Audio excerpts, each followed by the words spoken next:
Hey, what's going on, everybody? This is Stan with WeTech Massage Therapy and Private Personal Training, also known as Dr. Jiu-Jitsu. And in today's video, I'd like to go over a hip hinge and a swing and how that relates to getting up off the ground, especially in Jiu-Jitsu or any other art where you need to get up off the ground quickly. In Jiu-Jitsu, when we're passing, oftentimes we find ourselves in this bent over position.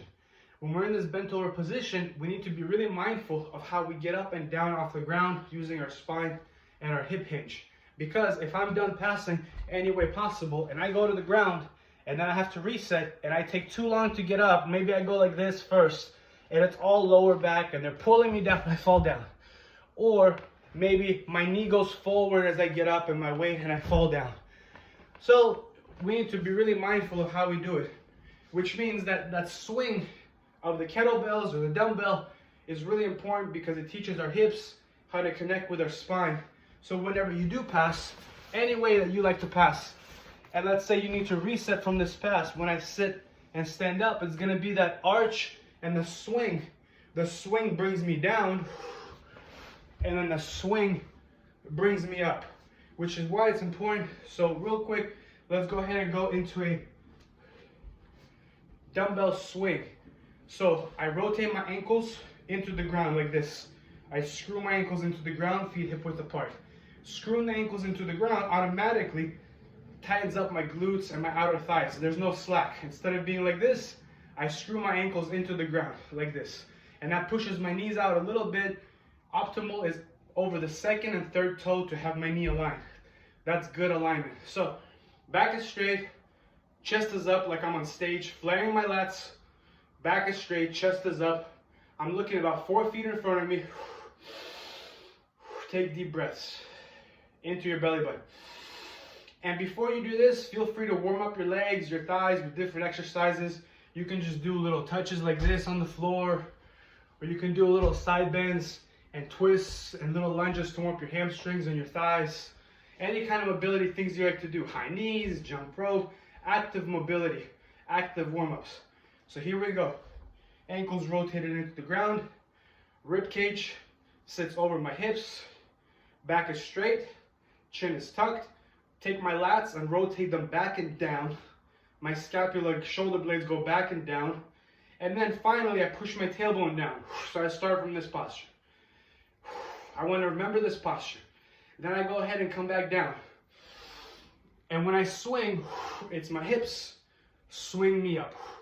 Very basic kettlebell swing, dumbbell swing, but so important to get the hands to fly with the hips, because this is my posture and my head and my hips connecting together.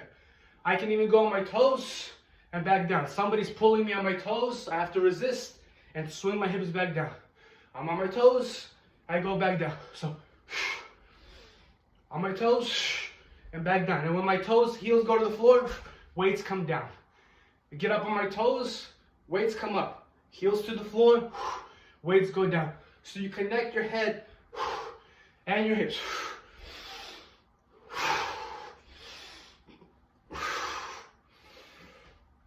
So it's so important to do this because now when you go here, and let's say you're passing any way you like to pass, whether it's like this, but then you need to get up, abandon ship. Now you have the ability to hinge and come back up. Your hips, everything shifts together. Let's say you're passing with a leg drag. Here, bah, and I passed. Now I come back up, not with my spine first, with my lower back. It's sit and swing up and then come back up. Any way you choose to pass, and as long as you have the balance from the weight shift, you can, every time you're passing and you're moving, it's a swing and a shift. That doesn't matter what I'm doing, as long as I'm every time shifting and swinging. When I come up, it's a swing, back down, swing, back down. Even if I'm moving with my whole body to pass, I'm constantly swinging up and down. Lastly, in Jiu-Jitsu, we often use, very often, the glutes, the external rotators, because we're doing this side-to-side movement to pass a lot. And the glutes are really taking a beating, moving in this frontal plane. It's a propulsion between all 3 planes.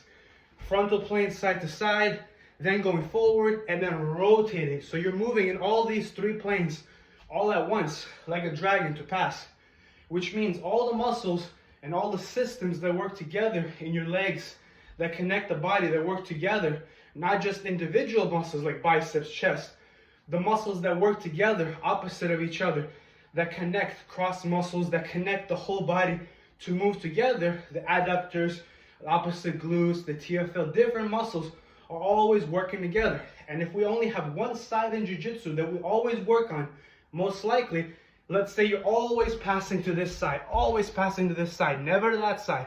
That means that all the muscles on this leg that I'm always pushing off of, all these muscles are on fire. All the muscles of this arm that I'm constantly pulling are on fire. This arm is pulling. There's this imbalance constantly from one side. So it's important in jiu-jitsu, for particular, is to have the glutes, the hips, and the ability to weave your legs, the knees, the rotation of the hips, the joints to be mobile. So you're able to do these motions, but connected with the swing brings me down, the swing brings me up. The swing brings me down, the swing brings me up.